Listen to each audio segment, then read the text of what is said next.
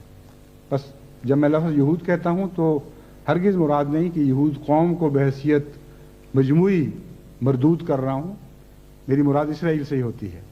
بہرحال اسرائیل پر وہ یہ دباؤ ڈالنے کی کوشش کریں گے، یعنی خیال ہے ان کا، یہ گمان ہے، خواب ہے کہ وہ کلیتاً گولان ہائٹ کا علاقہ خالی کر دے اور جارڈن کے مغربی کنارے کا علاقہ خالی کر دے۔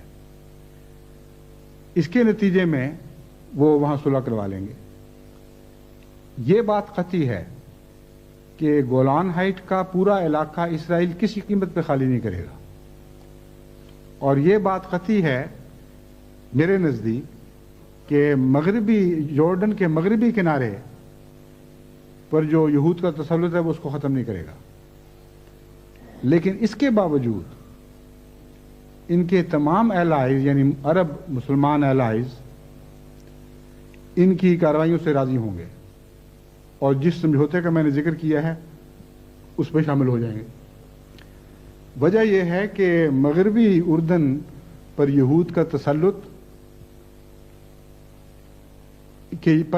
تسلط کا نقصان صرف فلسطینیوں کو اور شرق اردن کو ہے، اور فلسطینیوں اور شرق اردن کی خاطر امریکہ یہود کو ناراض کر لیں، یہ ہو ہی نہیں سکتا۔ اور دوسرا اس لیے کہ وہاں باہر سے مزید یہود لا کر آباد کروانے کا منصوبہ ایک بڑا دیرینہ منصوبہ ہے جس پر بہت حد تک عمل درآمد ہو چکا ہے، اور مستقل یہودی آبادیاں قائم کر لی گئی ہیں۔ اس لیے بھی اگر امریکہ چاہے تو بھی اسرائیلی اس علاقے کو خالی کرنے پر آمادہ نہیں ہوں گے۔ اور اب تک جو اسرائیل اور امریکہ کے تعلقات ظاہر ہوئے ہیں ان سے پتہ چلتا ہے کہ صدر بش کی مجال نہیں ہے کہ اسرائیل کو ناراض کرنے کی جرات کرے۔ جب اسرائیل پر اسکڈز کا حملہ ہوا تو صدر بش نے بار بار اسرائیل کے پریزیڈنٹ کو فون کیے اور منت سماجت کی، اپنے نمائندے چوٹی کے صاحب اختیار نمائندے وہاں بھجوائے، اس بات پر اسرائیل کو آمادہ کرنے کے لیے کہ فوری طور پر اپنا انتقام نہ لو۔ اس واقعہ سے ان کے تعلقات کی نوعیت سب دنیا پر ظاہر ہو جاتی ہے۔ چند اسکڈز کے نتیجے میں 2 بوڑھی عورتیں مری ہیں اور کہا جاتا ہے کہ 200-300 سے زیادہ لوگ زخمی نہیں ہوئے۔ اس کو نہایت ہی ہولناک یک طرفہ جارحانہ کارروائی قرار دیا گیا، جبکہ اس سے پہلے اسرائیل نے عراق کے ایٹمی توانائی کے پلانٹ کو بغیر کسی نوٹس کے اپنے ہوائی جہازوں کے ذریعے بمبارڈ کر کے بالکل برباد کر دیا کلیتاً، اور اس حملے کو کسی نے جارحانہ حملہ قرار نہیں دیا۔ گویا اسرائیل کو تو یہ حق ہے اور یہ تسلیم کیا گیا ہے کہ تم جارحانہ کارروائی کرو اور دوسروں کے ملکوں میں جا کے بمباری کرو، نہ یونائٹڈ نیشن کو اعتراض کا اختیار ہے نہ کسی اور ملک کو، اور جس پر بمباری کی جاتی ہے اس کو جوابی کارروائی کا بھی اختیار نہیں. بس اگر اور کچھ نہیں تو اسکڈ میسائل کے حملے کو عراق کی جوابی کارروائی قرار دیا جا سکتا ہے اور دیا جانا چاہیے، کیونکہ یہ بات بھی اب تسلیم کر لی گئی ہے کہ جوابی کارروائی کا فوراً ہونا ضروری نہیں. چنانچہ اس مسئلے پر ذرا تھوڑا سا اور غور کریں تو اسرائیل اور امریکن تعلقات خوب کھل کر نظر کے سامنے آ جاتے ہیں. صدر بش نے بار بار فون پر رابطے کیے، منتیں کیں، بڑے نرم لہجے میں درخواستیں کیں کہ کوئی فوری کارروائی اس کے رد عمل کے نتیجے میں نہ کرنا. بعد میں اپنے نمائندہ بھیجے جن کے ذریعے گفت و شنید ہوئی، اور آخری نتیجہ یہ نکلا کہ اگر تم کوئی فوری کارروائی نہ کرو تو ہم تمہاری طرف سے زیادہ انتقام لینے کی کوشش کریں گے. اور جو سویلینز پر بمباریاں ہوئی ہیں اور لاکھوں معصوم شہید ہوئے ہیں اور جن کے گھر برباد کیے گئے، یہ دراصل اسرائیل کی انتقامی کارروائی ایلائڈز نے اپنے ذمہ قبول کی تھی اور اسی پر عمل درآمد ہوا ہے. دوسرا پہلو یہ تھا کہ اس کے علاوہ ہم تمہیں $9 بلین بطور اقتصادی مدد کے دیں گے. آپ اندازہ کریں $9 بلین کی رقم تو ایک دولت کا پہاڑ ہے. اور کس چیز کے بدلے؟ اس چیز کے بدلے کہ وہ انتقامی کارروائی سے باز آ جائے؟ نہیں. بار بار اس کو یقین دلایا گیا ہے کہ یہ صرف وقتی طور پر انتقامی کارروائی ٹالنے کی خاطر کیا جا رہا ہے. اس کے بعد تمہیں حق حاصل ہے کہ جب چاہو، جہاں چاہو، جس طرح چاہو، جس زمانے میں چاہو تم اس جارحیت کا بدلہ لو. اسی لیے میں نے کہا تھا کہ اسرائیل کا یہ حق تسلیم کیا جا چکا ہے کہ وہ جارحانہ کارروائیاں کرے، اور کوئی ملک اس کے خلاف جارحانہ کارروائی جوابی مدافعانہ کارروائی بھی نہ کرے. اور اگر وہ مدافعانہ کارروائی کرے گا تو اس کے خلاف ساری دنیا کی طاقتیں جارحانہ کارروائی بھی کریں گی، اور اسرائیل کا جارحانہ کارروائی کا حق باقی رہے گا. اور وہ کب اور کس طرح پورا ہوتا ہے یہ ابھی دیکھنے والی بات ہے. تو یہ ہے نیو ورلڈ آرڈر جس کا خواب صدر بش نے دیکھا ہے، اور جس کے متعلق وہ یہ کہتے ہیں کہ اس سے دنیا میں ہمیشہ کے لیے امن کی ضمانت ہو جائے گی. اس خواب کے کچھ اور حصے بھی ہیں.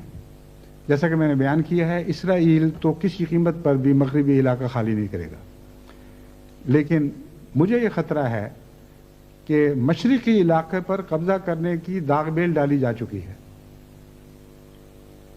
مجبوری کے تحت صدر بادشاہ حسن یا حسین، کنگ حسین، بادشاہ حسین ہیں، وہ نیوٹرل رہے، اور انہوں نے صرف یہ قصور کیا ہے کہ چند 2-3 دن پہلے اپنے پریس کانفرنس میں یا تقریر میں اس بات پر سخت اظہار افسوس کیا ہے کہ اتحادیوں نے معصوم عراقی شہریوں کو تباہ و برباد کیا اور بڑا بھاری ظلم کیا. ان کا یہ تبصرہ خود مغربی اتحادیوں کے اعلانات کے نتیجے میں ہے، جو انہوں نے فوجی حالات کے متعلق خود خبر نامے جاری کیے ہیں. ان سے یہ تصویر قائم ہوتی ہے.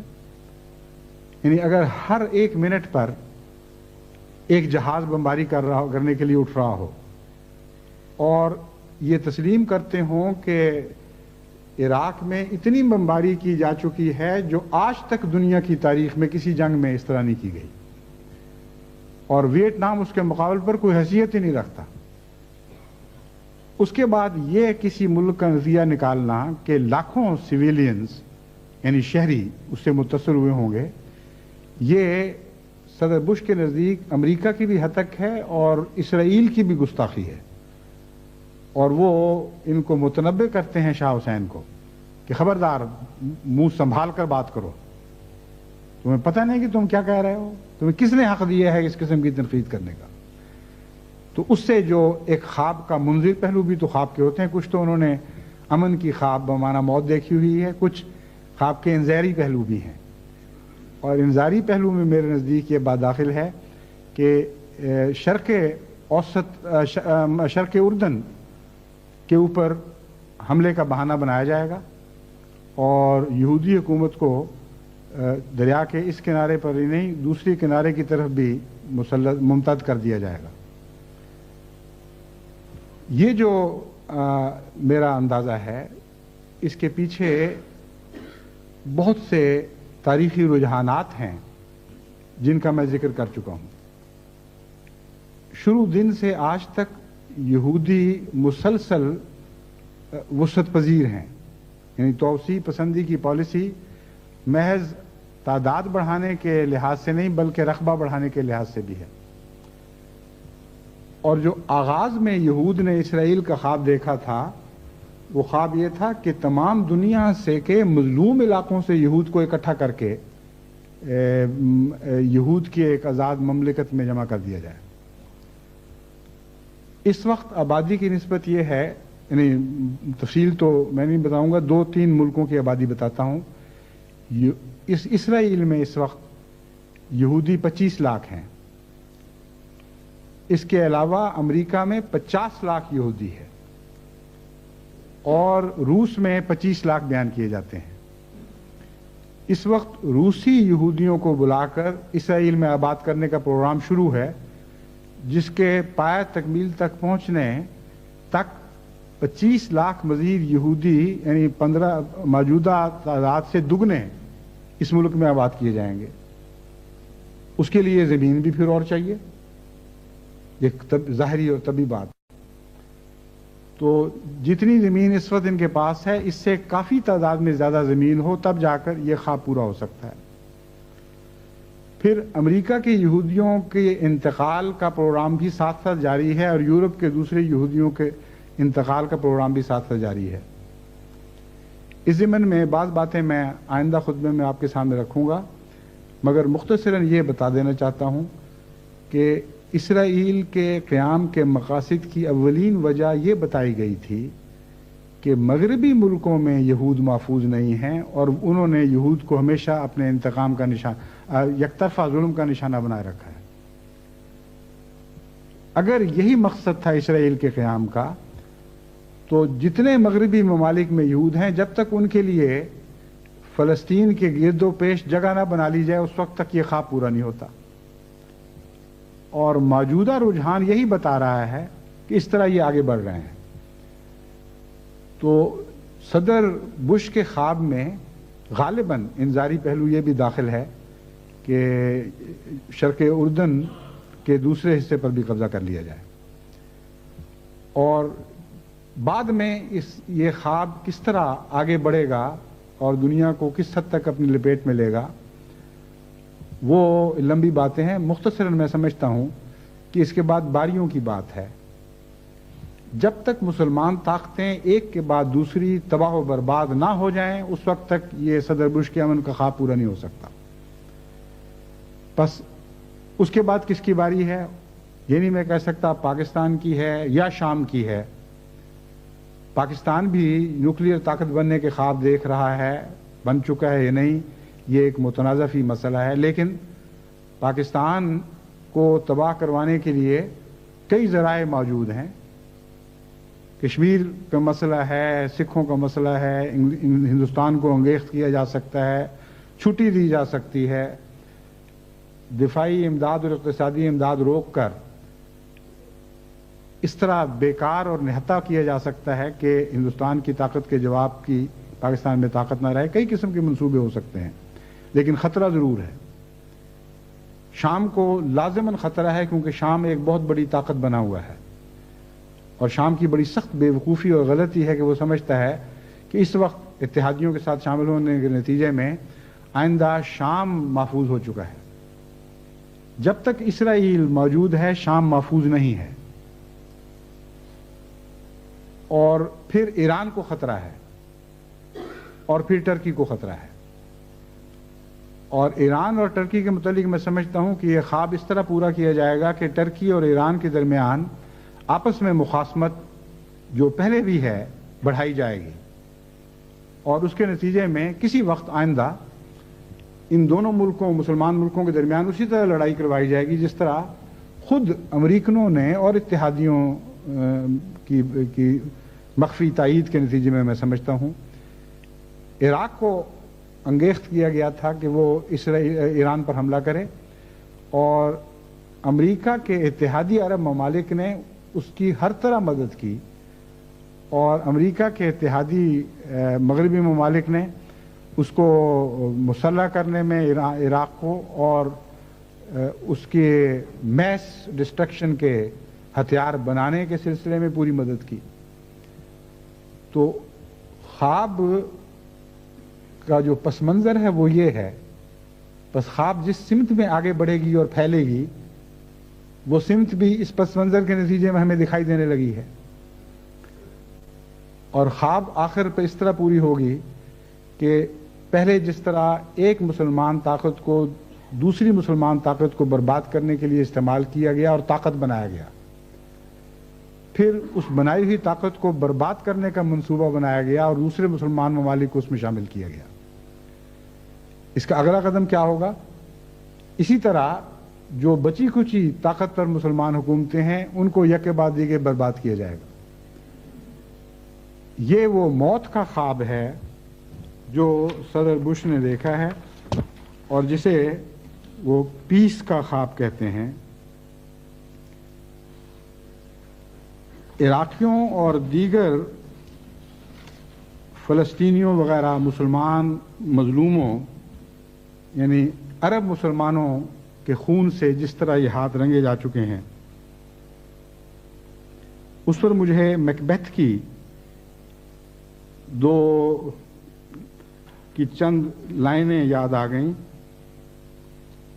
لیڈی میکبیتھ جس نے اپنے خاوند کو بادشاہ کو قتل کرنے پر آمادہ کیا تھا اور اس کے خاوند میکبیتھ نے بادشاہ کو جو غالباً اسکاٹ لینڈ کا تھا بہرحال اس وقت کے بادشاہ کو قتل کیا اور سوتے کی حالت میں قتل کیا. اس کے بعد لیڈی میکبیتھ کو نفسیاتی رد عمل ہوا اور وہ سمجھتی تھی کہ اصل قاتل میں ہوں، تو نفسیاتی بیماری کے نتیجے میں وہ ہر وقت ہاتھ دھوتی رہتی تھی کہ میرے ہاتھ سے خون کی بو آ رہی ہے. اس بو کے سلسلے میں وہ کہتی ہے Here is the smell of the blood still. میں اتنی دفعہ ہاتھ دھو چکی ہوں اور خون کی بو جاتی ہی نہیں ہے، ابھی بھی آ رہی ہے. All the perfumes of the Arabia will not sweeten this little hand. عرب کی تمام خوشبوئیں مل کر بھی میرے اس چھوٹے سے ہاتھ کی بو کو مٹھاس میں تبدیل نہیں کر سکیں گی. یہ کڑوی خون کی بو آتی رہے گی. صدر بش کا معاملہ اس سے کچھ برعکس ہے. مسلمان عرب خون سے جو ان کے ہاتھ رنگے گئے ہیں، میں ان کو یقین دلاتا ہوں کہ اس کی کڑوی بو کبھی امریکہ اور اس کے ساتھیوں کا پیچھا نہیں چھوڑے گی اور تمام دنیا کی پرفیومز بھی عرب خون کی اس بو کو ملیا میں مٹا نہیں سکیں گی اور اس کی کڑوی بو کو مٹھاس میں تبدیل نہیں کر سکیں گی. جہاں تک ان کی پیس کی خواب کا تعلق ہے وہ بھی میں میکبیتھ کی ایک سولیلوکی یعنی وہ اپنی باتیں اونچی زبان میں اپنے دل کی حالت بیان کر رہا ہے اس کے الفاظ میں پیش کرتا ہوں جو ان کی صورتحال پر صادق آتی ہے. یہ سولیلوکی وہ سونے کی کوشش کرتا ہے اور نیند اڑ گئی ہے. اس کی ضمیر پر ایک سوئے ہوئے بادشاہ کے قتل کا بوجھ اتنا زیادہ ہے اور اس کا ضمیر اس قدر بے چین ہے کہ وہ اس کے اپنے آپ کو معاف نہیں کر سکتا. چنانچہ اس کی راتوں کی نیند اڑ جاتی ہے. اس کیفیت کو بیان کرتے ہوئے وہ کہتا ہے Methought I heard a voice cry, sleep no more. میکبیتھ